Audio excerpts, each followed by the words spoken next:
The Martian sky was a canvas of muted oranges and faint purples, the planet's twin moons hovering like silent sentinels. Brian adjusted his helmet, the heads-up display flickering with telemetry from the rover parked a mile away. Beside him, Draco tapped at the wrist console on his suit, a faint hum signaling a scan of the ground beneath their boots. Radiation levels are nominal. "If I didn't know better, I'd say Mars is rolling out the red carpet for us," Draco said, his voice light despite the static buzz of their comms. Brian chuckled, his breath fogging the visor briefly. "Enjoy it while it lasts. 2 more weeks, and we'll be back to recycled air and freeze-dried coffee." The two had spent the last 14 days navigating the Gale crater, documenting soil samples, mapping subterranean caverns, and debating who had the worst taste in music during their downtime. Today's task was simple: investigate a newly discovered cave system flagged by the rover's thermal imaging. The readings hinted at an underground geothermal pocket, a rare anomaly on the barren world. The cave entrance loomed ahead, a jagged maw in the rock face. Dust devils pirouetted across the red plains as if warning the two explorers to stay away. But curiosity was their creed, and the possibility of discovering life, even microbial, was too tempting to resist. "This is it," Draco said, pointing to the cave. "Geothermal activity's strongest right here. Let's see if Mars is hiding a hot spring." Brian unslung a portable light, its beam piercing the shadows within. The air grew colder as they descended into the cave, their boots crunching on brittle, metallic rocks. The further they went, the more the walls seemed to shimmer, as if coated in an iridescent sheen. "Ever seen anything like this?" Brian asked, running a gloved hand across the surface. The material felt oddly warm, pulsing faintly beneath his touch. "Nope," Draco replied, his voice uncharacteristically tense. "But this is nothing like we have ever seen on this planet. It does not feel natural at all." 30 meters in, they found the source of the anomaly, a massive ovoid chamber stretched out before them, its floor littered with crystalline structures that emitted a faint red glow. At the center was a pit, its depths obscured by a swirling mist. Their sensors went wild. "These readings," Draco murmured, transfixed. "Heat, radiation, magnetism, it's all off the charts." Brian knelt by one of the crystals, pulling out a sample vial.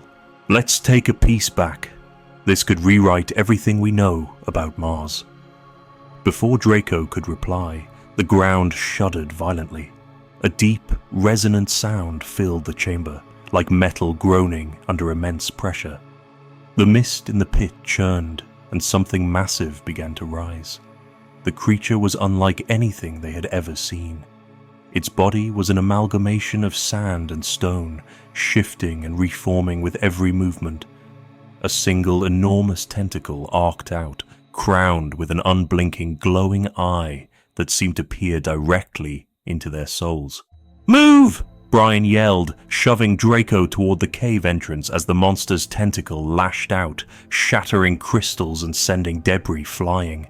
They ran, their hearts pounding, the narrow tunnel amplifying the creature's guttural roars. The cave twisted and turned, their lights barely illuminating the path ahead. Behind them, the sound of grinding rock and the occasional crash signaled the creature's relentless pursuit. It didn't seem to be bound by the limitations of flesh and bone. It flowed like liquid but struck with the force of a hurricane. Reaching the cave's entrance, the two stumbled into the open air, gasping as their visors auto-filtered the sudden influx of dust. But the ground beneath them trembled again. The creature was emerging, its form breaking through the cave mouth like a living avalanche. "The rover," Draco said, pointing to the distant vehicle. "It's our only chance." Brian nodded, but they both knew the odds. The rover was over a mile away across uneven terrain, and the creature moved with a speed that defied its size. They sprinted, their oxygen reserves ticking down. Each time they glanced back, the creature seemed closer, its glowing eye scanning the landscape as if sensing their every move. The winds of Mars had been picking up while they had entered the cave, and as fortune helped to favor, violent gust of winds had kicked up a massive dust storm, obscuring them from view. "Keep going," Brian urged, his voice strained. "It can't see us in this." By the time they reached the rover, the storm had grown into a blinding whirlwind. They clambered inside, sealing the hatch just as the creature's shadow loomed over the vehicle. It paused, its tentacle eye sweeping over the storm, but it didn't attack. After a moment, it retreated, sinking back into the sand as if it had never been there. The last sounds that the astronauts heard was loud screeching coming from the creature. Not anger, not pain, but calling out to the unknown. Sitting in the rover, Brian and Draco stared at each other, their suits coated in dust, their faces pale but determined. "What was that thing?" Draco asked, breaking the silence. Brian shook his head. "I don't know, but we survived. That counts for something." Outside, the storm raged on, erasing their tracks and shrouding the planet in its relentless embrace. Inside, the two astronauts exchanged a nod, their resolve unbroken. "We're not done yet," Draco said, a faint smile tugging at his lips. "Mars still owes us a hot spring." The two looked at the crystals they had brought out the cave, a beautiful shining orange. They had come out with something of great value.